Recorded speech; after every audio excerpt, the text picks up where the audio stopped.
मित्रों नमस्कार। अपने बीच भारतीय जनता पार्टी की वरिष्ठ नेत्री और केंद्रीय मंत्री श्रीमती मीनाक्षी लेखी जी आपको संबोधित करेंगी। बगल में हमारे दिल्ली प्रदेश के मुख्य प्रवक्ता हरीश खुराना जी हैं। मेरा निवेदन है माननीय मीनाक्षी लेखी जी से कि आपको संबोधित करें। बहुत बहुत धन्यवाद संजय भाई। मित्रों, आज दिल्ली की एक कोर्ट ने, जज नागपाल जी की सीबीआई स्पेशल कोर्ट है, उसने मनीष सिसोदिया जी की जमानत जो है हाई कोर्ट ने आज सिसोदिया जी की जो जमानत है वो रिजेक्ट की गई है। और इससे पहले जो है वो ट्रायल कोर्ट ने भी रिजेक्ट की थी। और मुझे बार बार एक कहावत याद आ रही है, वह कि अगर बाढ़ ही खेत को खाने लगे तो खेत क्या करेगा। यानी जिन लोगों का कर्तव्य है इन संस्थाओं को बचाए रखना, जिनका कर्तव्य है भ्रष्टाचार के खिलाफ काम करना, अगर वही भ्रष्ट हो जाएं और अपनी जिम्मेवारी से हटकर प्रदेश को नियम कानून को उल्लंघन करते हुए इस तरीके का काम करने लगे, तो कौन उस जगह को, उस क्षेत्र को बचाएगा, जो कि दिल्ली के साथ लगातार हुआ। दिल्ली के साथ लगातार हुआ कि दिल्ली में एक स्कैम किया गया, एक घोटाला किया गया, जो कि शराब घोटाले के रूप में प्रचलित है और सबको मालूम है, जानकारी है, जहां पर कार्टलाइजेशन की गई और जो होलसेलर्स थे उनका प्रॉफिट मार्जिन बढ़ाया गया और साथ में जो अन्य प्रॉफिट मार्जिन थे दिल्ली को टैक्स की क्षति पहुंचाई गई और भ्रष्टाचार का एक नमूना बन के रह गया। और जिसमें सप्लीमेंट्री चार्जशीट भी दाखिल हुई है और कोर्ट की ऑब्जर्वेशन भी है कि जो एलिगेशंस है वो, जो इनके खिलाफ जो दस्तावेज हैं, बाकी चीजें, वो बहुत सीरियस हैं। और इसमें एक पब्लिक सर्वेंट, यानी जो समाज, पब्लिक सर्वेंट एक टेक्निकल लीगल डेफिनेशन है और डेप्यूटी चीफ मिनिस्टर का ऑफिस जो है वो इतना महत्वपूर्ण ऑफिस है जो खुद भ्रष्टाचार में लिप्त पाया गया। और जो एप्लीकेंट है वो एक पावरफुल व्यक्ति है और जो एक्साइज पॉलिसी का सूत्रधार है वो यही व्यक्ति है। और इन्होंने लगातार ये कुछ भी ऐसी हरकत कर सकते जहां पे विटनेसेस को इन्फ्लुएंस करने का काम है और तमाम तरीके की जो गैर नियमित चीजें होती हैं, खरीद फरोख्त, वो ये कर सकते हैं। और इस कारण से एक्साइज पॉलिसी के केस में इनकी जो जमानत है उसको रिजेक्ट किया जाता है। ये आज का ऑर्डर है। साथ ही एक आध दिन पहले, 2 दिन पहले बल्कि मैं कहूंगी, 27/5 को एक सप्लीमेंट्री चार्जशीट भी दाखिल की गई है कोर्ट में। और उस सप्लीमेंट्री चार्जशीट के अंदर पैरा 16.13 16.13 है। द इन्वेस्टिगेशन हैज रिवील्ड कि हिंदी में पढ़ देती हूँ कि इन्वेस्टिगेशन में ऐसी चीजें सामने आई कि जो ग्रुप ऑफ मिनिस्टर्स हैं उन्होंने 12% होलसेल का प्रॉफिट मार्जिन बढ़ाना है L1 लाइसेंसी के लिए, उसकी कोई डिटेल प्रस्तुत नहीं की गई। और ग्रुप ऑफ मिनिस्टर की जो रिपोर्ट है उसको एक्साइज डिपार्टमेंट से मांगना था, वो नहीं लिया गया। और यहाँ तक कि अरवा गोपी कृष्णा जो एक्साइज कमिश्नर बने 5 मार्च 2021 को, उनको इस ग्रुप ऑफ मिनिस्टर्स की मीटिंग में बुलाया तक नहीं गया। तो ये जो अरविंद जी और जो स्टेनो है उन लोगों के बयानों से ये मैच करता है। सर्च कंडक्ट की गई और उस सर्च के दौरान जो कंप्यूटर सीज किए गए, हार्ड डिस्क लिए गए, उनमें से इमेज को फोरेंसिक जांच के लिए रखा गया और पाया गया कि जो nearly final draft group of ministers की रिपोर्ट थी, जिसके पहले पेज पर लिखा हुआ था कि डाटा नीडेड, जिसमें कई सारे पॉइंट्स थे और उनमें रिक्वायर्ड था सिसोदिया जी ये सब जानकारी प्राप्त करें और उनका नाम भी मेंशन था। और ग्रुप ऑफ मिनिस्टर की रिपोर्ट में एक प्रोविजन था कि 5% जो है मिनिमम डिस्ट्रीब्यूशन फी जो है होलसेलर L1 लाइसेंस के लिए, और जिसके ऊपर कोई कैप नहीं होगी, इंडिविजुअली फिक्स करने की बात हुई। और जो डिस्ट्रीब्यूटर्स हैं उन्हीं को चूज किया गया, और जो 100 करोड़ का जो काम था उसको 5 साल 500 करोड़ के लिए उसको बढ़ाया गया। इसी प्रकार से बजट को लेकर जो स्टोरेज डिवाइस है उसने भी जांच पड़ताल की, और रिवाइज्ड ड्राफ्ट जो ग्रुप ऑफ मिनिस्टर्स का है उसको पेश किया गया।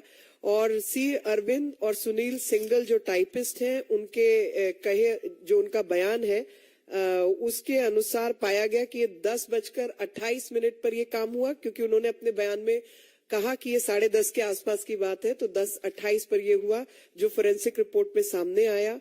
और सी अरविंद ने अपने बयान में कहा, 164 का जो इन्होंने बयान रिकॉर्ड करवाया था उसमें इस बात को रिवील किया कि 5% से 12% तक जो है उसको बढ़ा दिया गया, और जो EDP प्लस इम्पोर्ट फी थी, और साथ में जो L1 लाइसेंसेस जिनका टर्नओवर जो है उसको एलिजिबिलिटी क्राइटेरिया वगैरह 100 करोड़ से 500 करोड़ हर साल का कर दिया गया फॉर द पास्ट 5 years। ये कंडीशंस को बदला गया। इसी तरीके से और नाम आए 20/5/2021 को और 21/5/2021 को एक्यूज जो है साउथ ग्रुप वाले अभिषेक बोनीपल्ली, अरुण आर पिल्लई, बुच्ची बाबू गोरंतला अलॉन्ग विद शरद रेड्डी, इन्होंने ये दिल्ली चार्टर्ड प्लेन से आए। एक मीटिंग गौरी अपार्टमेंट में हुई और उसमें एक्यूज विजय नायर भी मौजूद थे, और साथ में अमनदीप सिंह ढल और अर्जुन पांडे, जहां पर इस कॉन्स्पिरेसी को इजाद किया गया, हैच किया गया। मोडालिटीज जो है लाइसेंस बदलने की क्या होंगी, और फायदा उठाने के लिए अनड्यू फेवर के लिए क्या क्या किया जाएगा। इन्वेस्टिगेशन ने और चीजें जो है वो रिवील की हैं, और उसके मुताबिक जो मनीष सिसोदिया है उसके कहने पर इंडो स्पिरिट को लाइसेंस दिया गया, जबकि उनके खिलाफ कार्टलाइजेशन यानी एकत्रीकरण का एक नियम का उल्लंघन था। बावजूद उसके मनीष सिसोदिया ने धमकाकर अरवा गोपी कृष्णा जो एक्साइज कमिश्नर थे, उन्होंने अपने बयान में 164 के बयान में कहा कि स्टर्नली डायरेक्ट किया गया उनको सिसोदिया द्वारा कि L1 लाइसेंस जो है वो इंडो स्पिरिट्स को आप दें। और जो सेकेंड एप्लीकेंट थे, डिस्पाइट बीइंग इन्फॉर्म कि एक्यूज मनीष सिसोदिया की कंप्लेंट्स कार्टलाइजेशन की थी, ब्लैक लिस्टिंग की थी, मगर इसके बावजूद उस जो कंपनी है उसको लाइसेंस दिया जाए, ऐसी जो है वो सेकेंड चार्जशीट के अंदर, सप्लीमेंट्री चार्जशीट के अंदर इस तरीके की चीजें सामने आई है। जिन सब चीजों को देखते हुए, इन्वेस्टिगेशन को देखते हुए ये जमानत को जो है रिजेक्ट किया गया है। और वापस मैं अपनी बात कहूंगी कि जब बाढ़ ही खेत को खाने लगे तो फिर खेत क्या करेगा। यानी दिल्ली की सरकार जो दिल्ली की सेवा के लिए बनी थी, दिल्ली के डेप्यूटी मुख्यमंत्री का काम था दिल्ली से भ्रष्टाचार को दूर करना, जो वो खुद ही भ्रष्ट हो जाए और भ्रष्ट पॉलिसीज को नियमित निर्धारित करने लगे, तो दिल्ली की सेवा कौन करेगा, दिल्ली से भ्रष्टाचार को कौन हटाएगा। I will say the same thing in English. There is a very famous saying when I look at the order passed by the Delhi High Court, where Mr. Manish Sisodia's bail application has been rejected by the court. While making rejection order, the court has observed the allegations are very serious in nature. The accused was a public servant. We have not examined the excise policy nor the power of the government. However, the applicant being a powerful person, there is a possibility of him influencing the witnesses. Now, this is the background on which the bail application of Deputy CM Mr. Manish Sisodia has been rejected. There is a very famous proverb which says, fence eating the crop. Now, this comes to my mind because there is a skepticism from of those who are supposed to protect the law and uphold the law, become the violators of the law, and they start breaking the laws. Somebody who was supposed to serve the city-state of Delhi becomes corrupt and is actually indulging in corruption, where allegations of cartelization and blacklisting against companies exist, and this very person directs the officers to give license to those people who are involved in corrupt practices, and in lieu of bribe, all this is being done by the Deputy CM. These are the observations which have been made by the court. Some observations have been made by the court, and some observations are part of the supplementary charge sheet which has been filed 2 days ago on 27th May in the court. And I will read out certain paragraphs so that for everybody's consumption, that what really transpired and what really happened. So paragraph 16.13, the investigation has revealed that in the month of February 21, 8 to 10 meetings of group of ministers headed by the accused Manish Sisodia took place, in which some data was sought from the excise department, but no proper minutes or record of discussions of the said meetings were prepared. It has also been revealed that no decision regarding the provisions to be incorporated in the group of ministers was taken in the said meetings. Further, no discussion regarding wholesale model was done in the said meeting. Further, no study regarding the 12% profit margin for wholesalers, L1 licenses, definition of the related entities, etc. was made. It was also revealed that no draft of the group of ministers' report was either sought from or provided by the excise department. Even Shri Arva Gopi Krishna, who became the excise commissioner on 5th March 21, was never invited to any group of ministers meeting, nor did he attend any such meeting. During the search conducted at the office premises of the accused Manish Sisodia, the then Deputy CM, on 19th August 22, and computer hard disks and computers installed at the office were seized, and their forensic imaging was done for the purpose of investigation. From the imaged copy of the hard disk of the Office Apple computer of the accused Manish Sisodia, soft copy of the draft Group of Minister report in Word file, my note on GOM documents has been retrieved.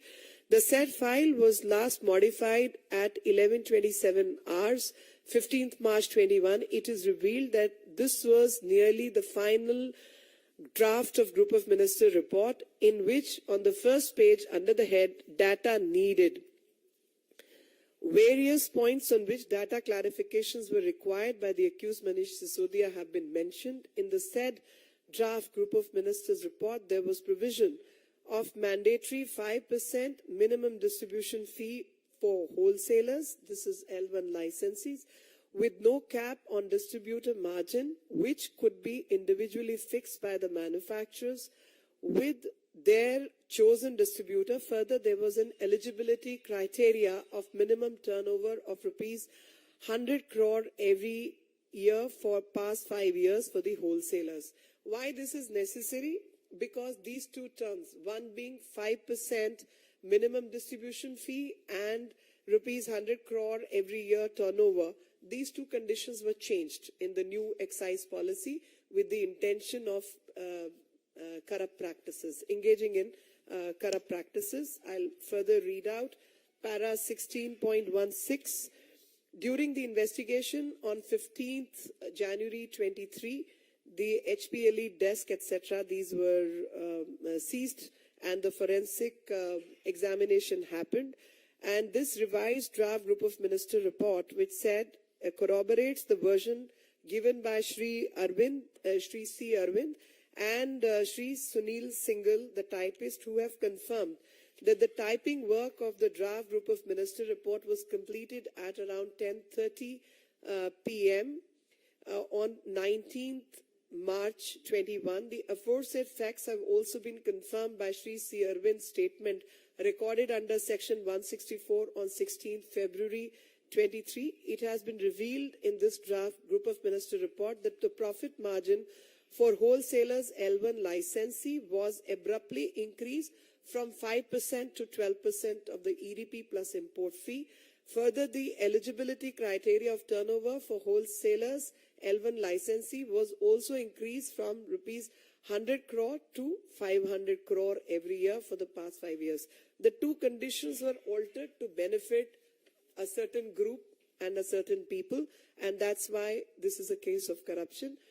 Para 16.20, it says it is also revealed that during the period of 20th May 21 and 21st May 21, the accused persons of South Group, namely Abhishek Bonipalli and Arun R. Pillai and Buchi Babu Gorantala, along with Sharath Reddy, had travelled to New Delhi in chartered plane and held a meeting at Gauri apartment near Claridge's Hotel, New Delhi on 21st May 21, with the accused Vijay Nair, along with other accused persons Amandeep Singh Dhal and Arjun Pandey, where the criminal conspiracy was hatched regarding modalities for obtaining pecuniary advantage in return of undue favour caused in excise policy. The investigation has further revealed that in pursuance of the said criminal conspiracy, the accused Manish Sisodia pressurized the excise officials for granting license to Messrs. Indo-Spirit despite pendency of complaints of cartelization against them. Shri Arva Gopi Krishna, the then excise commissioner, has stated in his statement recorded under section 164 CRPC that the accused Manish Sisodia had sternly directed him to issue L1 wholesale license to Messrs. Indo-Spirits on their second application, despite being informed by him to the accused Manish Sisodia that complaints of cartelization and blacklisting are pending against the partners of the said firm. You see, what you need to follow and understand is that these are the people who were supposed to uphold the law.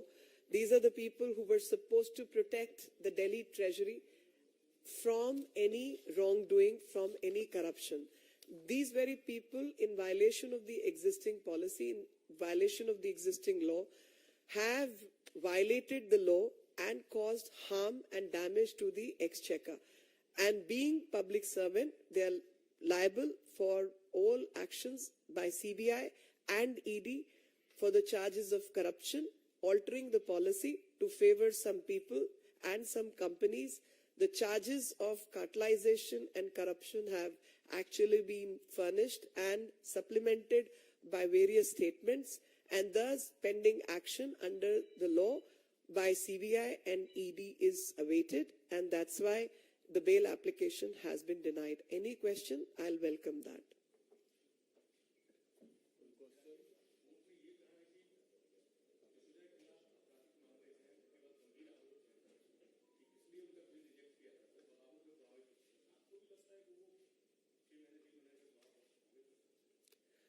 देखिए, बाहर होंगे तो हिम्मत बढ़ती है और बाहर रहकर हिम्मत बढ़ती है, और जो इनके रिसोर्सेस हैं जाहिर तौर पर जेल में रहेंगे, भले ही कई किस्म का भ्रष्टाचार आप लोगों ने और हमने पाया है सत्येंद्र जैन के मामले में कि कैसे उनको फोन की एक्सेस जो है दी हुई थी जेल के अंदर भी, लेकिन फिर भी जो इन्फ्लुएंस करने की ताकत है वो कहीं ना कहीं थमती तो है जब व्यक्ति जेल में होता है, क्योंकि फोन की एक्सेस, लोगों से मिलने की एक्सेस, जिनको डायरेक्शन देनी है उसकी एक्सेस, इन्वेस्टिगेशन इन्फ्लुएंस करने की एक्सेस, और तरीके के भ्रष्टाचार में लिप्त होने की एक्सेस, और साथ में डिस्ट्रक्शन ऑफ एविडेंस की जो एक्सेस है वो कहीं ना कहीं कम होती है।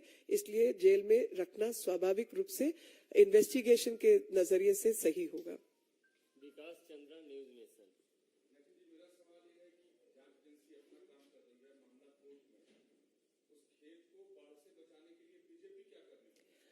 देखिए, उस खेत को बाढ़ से बचाने के लिए बीजेपी का लगातार प्रयास है। लोगों के अंदर जन चेतना अभियान भारतीय जनता पार्टी की तरफ से चल रहा है कि जिस प्रकार से ये लोग सत्ता में आए और सेवा की जगह इन्होंने भ्रष्टाचार का रुख किया, वो जनता तक संदेश पहुंचाना लोकतंत्र में स्वाभाविक रूप से अनिवार्य है और हम वो काम करें। बाकी जो लोग इस पद पर बैठे हैं और उनको भ्रष्टाचार के खिलाफ जो कार्रवाई करनी है, दिल्ली के जो अफसर हैं, विजिलेंस के इंचार्ज है, चीफ सेक्रेटरी आदि लोग हैं, लेफ्टिनेंट गवर्नर है, तो वो उन रिपोर्ट भी दाखिल कर रहे हैं और कार्रवाई की कोर्ट कचहरी के द्वारा मांग भी कर रहे हैं, और साथ ही सीबीआई और ईडी के जो दफ्तर है वो इन पे कार्रवाई कर रहे हैं, जिसमें कोई राजनीतिक हस्तक्षेप नहीं हो सकता।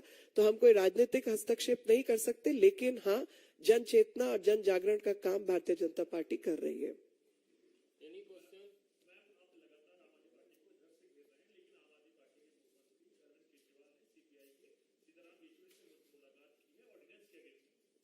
देखिए, ऑर्डिनेंस के अगेंस्ट में जो भी मुलाकात हुई, राजनीतिक मामला है, मैं उसमें किसी को रोक तो नहीं सकती मिलने से, लेकिन हाँ, इतना जरूर बता सकती हूँ कि भ्रष्टाचार में लिप्त और भ्रष्टाचार को बचाने के लिए ऑर्डिनेंस का विरोध किया जा रहा है, क्योंकि हमारा मानना ये था कि एक यूनियन टेरिटरी के अंदर सेंटर के जो अधिकार हैं वो सर्वमान्य होंगे, और कोर्ट ने रीडिंग दी कि ऐसा नहीं है, क्योंकि कोई स्पेसिफिक प्रोविजन नहीं है। अगर केंद्र सरकार कोई स्पेसिफिक नियम कानून लाना चाहती है तो वो ले आए, पर एग्जिस्टिंग लॉ के अंदर ये अधिकार नहीं है, और इसलिए उन्होंने दिल्ली सरकार के पक्ष में निर्णय दिया। तो केंद्र सरकार ने उस गैप को भरने के लिए ऑर्डिनेंस लाए, और ऑर्डिनेंस की जल्दी नहीं भी होती अगर जो नियम कानून के तहत अफसर जो कार्रवाई कर रहे हैं, इन्वेस्टिगेट कर रहे हैं, तहकीकात कर रहे हैं, उनको हटाने या बदलने का काम दिल्ली सरकार द्वारा नहीं किया जाता, तो जाहिर तौर पे केंद्र सरकार इंतजार करती इस पक्ष का। जब पार्लियामेंट शुरू होती तब हम उसमें एक अमेंडेड लॉ लेके आते, लेकिन क्योंकि इन्होंने तुरंत अगले ही दिन इस फैसले के आते ही तुरंत भ्रष्टाचार के खिलाफ लगे हुए अफसरों के तबादले करने शुरू कर दिए, तो उस जल्दबाजी में जो इन्होंने काम किया, उनको देश के हित में, प्रदेश के हित में केंद्र सरकार को ऑर्डिनेंस लाना पड़ा। तो भ्रष्टाचार मुक्त भारत बने, भ्रष्टाचार मुक्त दिल्ली बने, और भ्रष्टाचार में उलझे हुए जो लोग हैं उनके खिलाफ कार्रवाई हो, इसलिए ये ऑर्डिनेंस और अधिक महत्व का बन जाता है। और ऐसे समय पर जो भी लोग ऑर्डिनेंस के पक्ष में खड़े हुए दिखाई देंगे, वो जाहिर तौर पर दिल्ली की जनता, देश की जनता की नजर में भ्रष्टाचार के पक्ष में खड़े हुए भ्रष्टाचारी ही दिखाई देंगे। तो मैं, जो लोग इसके पक्ष में आएंगे उनको, या जिनसे ये मुलाकात की जा रही है, उनको यही अपनी तरफ से कहना चाहूंगी कि अगर आप भ्रष्टाचारी हैं तो आप उसके पक्ष में आइए। इतिहास जो है आपकी भी गवाही दर्ज करेगा और आपके विषय में भी लिखेगा।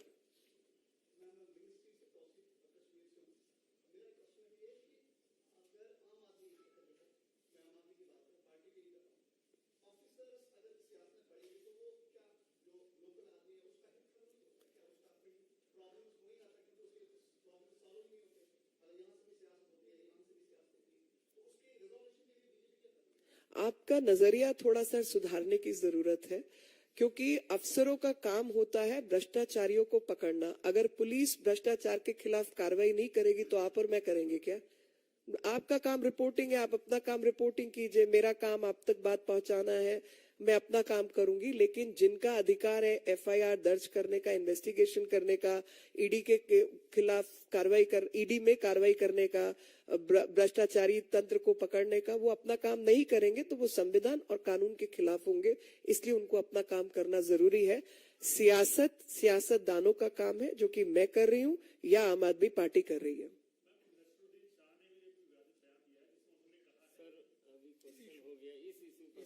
बहुत बहुत धन्यवाद। Thank you.